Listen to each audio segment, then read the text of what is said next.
அல் குர்ஆன் ஊடாக அரபு மொழியை கற்றுக்கொள்ளல் என்ற எமது தொடர் பாடங்களில் இன்று அல் குர்ஆனின் 111வது அத்தியாயமான சூரா தப்பத் அல்லது சூரா அல் மசத் என்ற அத்தியாயத்தை எடுத்துக்கொள்வோம். இதனை விளங்குவதற்காக நீங்கள் அல் குர்ஆனின் தமிழ் மொழிபெயர்ப்பு அல்லது அல் குர்ஆன் பிரதியை எடுத்து இந்த அத்தியாயத்தை எடுத்துக்கொள்ளுங்கள். இந்த அத்தியாயம் மக்காவில் இறக்கப்பட்டது. 5 வசனங்களை கொண்டு அமையப்பட்டிருக்கிறது. பிஸ்மில்லாஹிர் ரஹ்மானிர் ரஹீம்.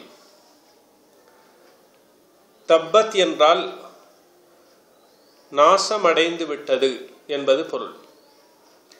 இந்த அத்தியாயத்தின் பெயர் சூரத்து தப்பத். தப்பத் யதா அபி லஹபி வதப் என்று இந்த அத்தியாயம் ஆரம்பிப்பதால் தப்பத் என்ற அத்தியாயம் என்று இதுக்கு பெயர் வைக்கப்பட்டிருக்கிறது. தப்ப யதுப்பு தப்பன் வதபாபன் என்று இதனை நாங்கள் மாற்றி எடுக்க முடியும். தப்ப என்றால் நாசமடைந்து விட்டது. யதுப்பு நாசமடையும் அல்லது நாசமடைகிறது.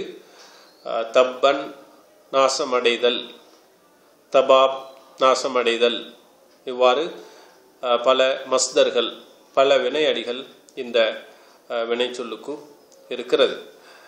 எனவே இந்த அத்தியாயத்தின் முதல் வசனம் தப்பத் யதா அபி லஹபி வதப். அபூ லஹபின் 2 கைகள் நாசமடைக, அவனும் நாசமடைவானாக. மா அக்னா அன்ஹு மாலுஹு வமா கஸப். அவனுடைய செல்வமும் அவன் சம்பாதித்தவையும் அவனுக்கு பயனளிக்கவில்லை. சயஸ்லா நாரன் ذات லஹப். மறுமையில் கொழுந்து விட்டறியும் நெருப்பில் அவன் பிரவேசிப்பான். வம்ராத்துஹு ஹம்மாலத்தல் ஹதப்.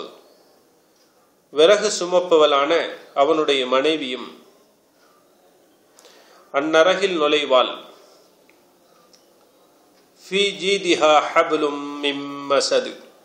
அவளுடைய கழுத்தில் முறுக்கேறிய ஈச்சங்கயிறு ஒன்று இருக்கும், அதனால் அவளும் அழிவாள். இந்த அத்தியாயத்தின் முதல் வசனத்திலே தப்பத் யதா அபி லஹபி வதப் என்று வந்திருக்கிறது. தப்பத் என்ற வினைச்சொல் உங்களுக்கு தெரியும், இறந்த கால வினைச்சொல். தப்ப, தப்பா, தப்பு, தப்பத். தப்பத் என்றால் அந்த யதானி 2 கைகள், அதனை நாங்கள் அபூ லஹப் என்பதுடன் சேர்க்கும் பொழுது யதா அபி லஹபின், யதானி என்ற நூன் விழுந்துவிடும். யதா தப்பத் யதா அபி லஹபின். அபூ லஹபுடைய 2 கைகளும் நாசமடைந்து விட்டது அல்லது நாசமடைக என்பது பொருள். அது சபிப்பதற்காக வரக்கூடியது என்ற காரணத்தினால் நாசமடைக, நாசமடையட்டும் என்று நாங்கள் சொல்கிறோம். வதப்ப வ என்றால் இன்னும், தப்ப அவனும் நாசமடைவானாக என்று அமையப்பட்டிருக்கிறது. மா அக்னா அன்ஹு மாலுஹு வமா கஸப். இதிலே அக்னா என்ற சொல் வந்திருக்கிறது. மா என்றால் இல்லை. அக்னா யுக்னி இக்னான். அக்னா என்பது பயனளித்தது என்ற பொருள். அஃபாத என்ற அர்த்தத்தில் வரக்கூடியது அல்லது நஃபஅ என்ற அர்த்தத்தில் வரக்கூடியது. அன் என்றால் அவனை விட்டும் அல்லது அவனுக்கு என்ற அர்த்தம். அன்ஹு அவனுக்கு அல்லது அவனை விட்டும் என்று மொழிபெயர்ப்பார்கள். அவனுக்கு என்று நாங்கள் தெளிவான தமிழிலே மொழிபெயர்க்க முடியும். மால் என்றால் செல்வம், அதனுடைய பன்மை அம்வால். அவனுடைய செல்வம், மாலுகு அவனுடைய செல்வம். வமா வா என்ற வ என்றால் இன்னும், மா இல்லை, கசப மா என்றால் ஒன்று என்பது பொருள், இல்லை என்ற அர்த்தம் அல்ல. வமா கசப அவன் சம்பாதித்தவை, மா என்றால் அவைகள் என்பது பொருள், ஒன்று என்ற அர்த்தத்துக்கும் வரும். இந்த இடத்துல அவைகள் என்ற அர்த்தத்தில் வந்திருக்கிறது. வமா கசப அவன் சம்பாதித்தவை. சயஸ்லா நாரன் தாத்த லஹப், ச என்பது எதிர்காலத்தில் என்ற அர்த்தத்தை உறுதியாக சொல்வதற்காக வரக்கூடியது. யஸ்லா என்றால் எதுஹுலு, எதுஹுலு நுழைவான் என்ற அர்த்தத்திலே யஸ்லா நுழைவான். நாரன் நெருப்பு, தாத்த லஹப் கொழுந்து விட்டறியும் நெருப்பு. தாத்த லஹப், தாத்தண்டா என்றால் உடைய, லஹப் என்றால் கொழுந்து விட்டறியும், லஹப் கொழுந்து விட்டறியும். நாரன் நெருப்பில், யஸ்லா அவன் நுழைவான். சீன் வந்திருப்பது சயஸ்லா எதிர்காலத்தில் அவன் நுழைவான். வம்ராத்துஹு மேலும் அவனுடைய மனைவியும், வம்ராத்து என்றால் அவனுடைய மனைவியும். ஹம்மாலத்தல் ஹதப் இந்த இடத்திலே விறகு சுமப்பவளான, ஹம்மாலா என்றால் ஹமல என்றால் சுமந்தான், யஹ்மிலு சுமப்பான், ஹமல் சுமத்தல். எனவே ஹாமில் என்றால் சுமக்கக்கூடிய, ஹாமிலா சுமக்கக்கூடியவள், ஹம்மாலா என்றால் மிகவும் சுமக்கக்கூடியவள் என்பது பொருள். அல் ஹதப் என்றால் விறகு. ஹதப் என்ற சொல் விறகு என்பதை குறிக்கும். அதனுடைய பன்மை அஹ்தாப் என்பதாகும். ஹம்மாலத்தல் ஹதப் விறகு சுமப்பவளான. விறகு சுமப்பவள் என்றால் என்ன என்பதை பின்பு நாங்கள் பார்ப்போம். ஃபீ ஜீதிஹா ஹப்லும் மின் மஸத் அவளுடைய கழுத்திலே, ஜீத் என்றால் கழுத்து என்பது பொருள், உனுக் கழுத்து என்பது பொருள். ஃபி இல் என்பதை குறிக்கும். ஹாண்டா என்றால் அவளுடைய, அந்த பெண்ணுடைய என்ற அர்த்தத்தை கொடுக்கும். ஹபுல் என்றால் கயிறு, அதனுடைய பன்மை ஹெபால். மிம் மசதின், மிம் மசத் என்பது அந்த ஹபுல் கயிறு என்பதை தெளிவுபடுத்துவதற்காக, விவரிப்பதற்காக வந்ததாகும். எனவே அது மிம் மசத், முறுக்கேறிய ஈச்சங்கயிறு, முறுக்கேறிய. மசத் என்றால் முறுக்கேறிய ஈச்சங்கயிறு நின்று உண்டான கயிறு என்பது பொருளாகும். எனவே இந்த அத்தியாயத்திலே பல இலக்கிய அணி இலக்கண குறிப்புகள் இருக்கின்றன. அதில் முதலாவதாக யதா அபி லஹப் என்ற சொல் வந்திருக்கிறது. அதாவது அபூ லஹபுடைய இரு கைகள். இந்த இடத்திலே அபூ லஹபுடைய இரு கைகள் என்று கூறப்பட்டு, இரண்டு கைகள் ஒரு மனித உறுப்புகளில் ஒரு பகுதியை பாவித்து இந்த இடத்தில் முழு மனிதனையும் நாடப்பட்டுள்ளது. இதுக்கு மஜாஸ் முர்சல் என்று சொல்வார்கள். இது அரபிகள் அவ்வாறு பாவிப்பது வழக்கம். அபூ லஹப் அழிந்து போவானாக, அவனுடைய கைகள் அழியட்டும் என்றால் அவனே அழிந்து போவானாக என்பது பொருளாகும். அதனை அடுத்து அபி லஹப்,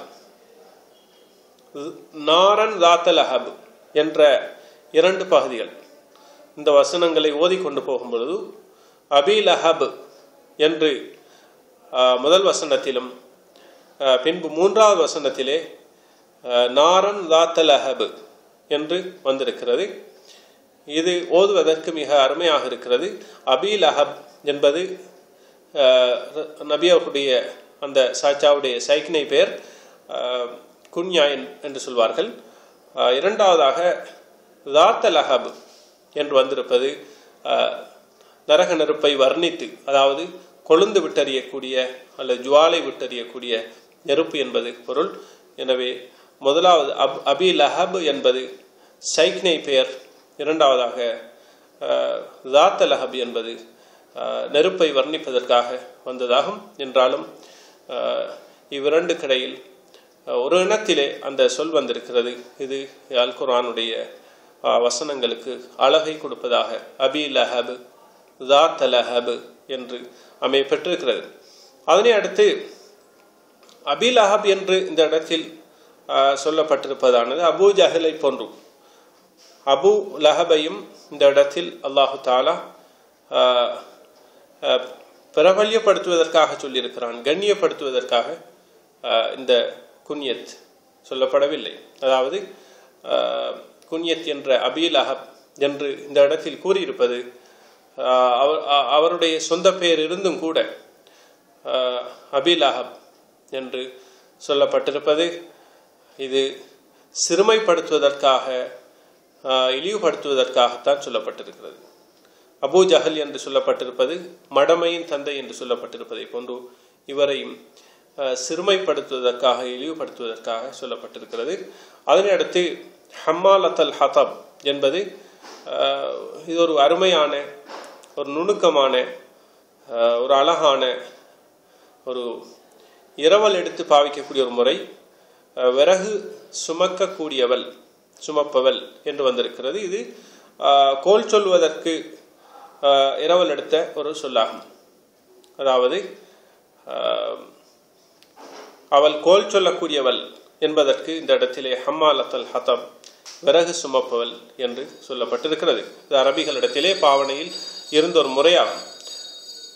மேலும் வம்ராத்துஹு ஹம்மாலத்தல் ஹதப் என்று இந்த இடத்திலே ஹம்மாலத்த என்று நஸ்பு வைக்கப்பட்டிருப்பதானது. ஹம்மாலத்து என்று வராமல் அல்லது வேறு விதமாக வராமல் ஹம்மாலத்த, ஹம்மாலத்தல் ஹதப் என்று வந்திருப்பது இது ஏசுவதற்காக, இழிவுபடுத்துவதற்காகவே ஹம்மாலத்த என்று வைக்கப்பட்டிருக்கிறது. அஹுஸ்ஸு பிதம்மி ஹம்மாலத்தல் ஹதப், அதாவது விறகு சுமப்பவளை, இந்த கோல் சொல்லக்கூடியவளை நான் குறிப்பாக இகழ்கிறேன் என்பது அதனுடைய பொருளாகும். அஹுஸ்ஸு என்ற அந்த வினை சொல்லுக்கு இது செய்யப்படும் பொருளாக வந்திருக்கிறது என்ற வகையில் ஹம்மாலத்த என்று நஸ்பு வைக்கப்பட்டிருக்கிறது. கடைசியாக இந்த அத்தியாயத்திலே அருமையான முறையில் வசனங்கள், ஒவ்வொரு வசனத்தையும் கவனித்து மிக அருமையான முறையிலே வசனம் முடிவு அடைந்திருக்கிறது. அதாவது அருமையான ஒரு ஓசையை அது எழுப்புகிறது. இது அல் குர்ஆனுடைய இந்த சூரா தப்பத் உடைய அணி இலக்கணத்துக்கு ஒரு எடுத்துக்காட்டாக இருந்து கொண்டிருக்கிறது. தப்பத் யதா அபி லஹபி வ தப் மா அக்னா அன்ஹு மாலுஹு வ மா கஸப் சயஸ்லா நாரன் ذات லஹப் வம்ரஅத்துஹு ஹம்மாலத்தல் ஹதப் ஃபீ ஜீதிஹா ஹப்லும் மின் மஸத் என்று இந்த பா, அதே போன்று தால், கல்கலாவுடைய எழுத்துக்களில் இந்த ஒவ்வொரு வசனமும் முடிவுற்றிருப்பதானது இந்த அத்தியாயத்துக்கு ஒரு அழகையும் ஒரு கலை ரசனையையும் உண்டு பண்ணக்கூடியதாக இருந்து கொண்டிருக்கிறது. எனவே எல்லாம் வல்ல அல்லாஹ் தஆலா அல் குர்ஆனை அதனுடைய முறைப்படி விளங்குவதற்கு, அதை கொண்டு அமல் செய்வதற்கு, முழு உலகத்திலும் அதனை பரப்புவதற்கு எம் அனைவருக்கும் நல்லுதவி செய்வானாக. வாஹ்ரு தாவானா அல்ஹம்துலில்லாஹி ரப்பில் ஆலமீன். வஸ்ஸலாமு அலைக்கும் வரஹ்மத்துல்லாஹி வபரகாத்துஹு.